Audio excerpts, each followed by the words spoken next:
doing the recruiting thing, and then at some point, I typically find either by inspiration or desperation, how did you get into the training aspect of it? Was that just your way to scale your business and realize you had a wonderful product afterwards? How did that work? No, it was interesting. I was the state president of Illinois, and we were having a Midwest conference. We had 5 states there, and our speaker got sick and ended up in the hospital that morning. And so I got my board together and said, somebody's got to do the keynote while we figure out the rest of the day. We can't refund 800 people that traveled here. And so I remember drawing an X on a sheet of paper. And I said, whoever draws the X, you've got to go up there for 90 minutes while I'm figuring out how to put panels together, how to do the rest of the conference while you're, basically doing 90 minutes of a keynote. And they go, you go first. And I go, no, I'm president. I go last. And I got the X. Oh my goodness.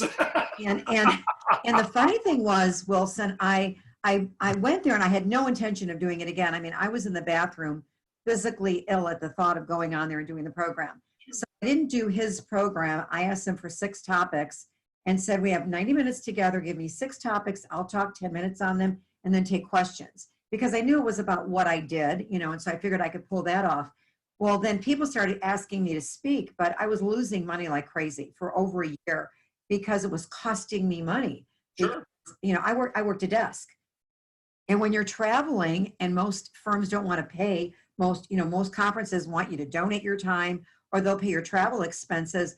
And so I stopped training for 3 years. I just said, this is costing me too much money. I can't do this. And so then little by little, people kept asking me, and NAPS asked me to speak at their conference. And so I decided I was either going to stop doing it or I had to turn it to a business.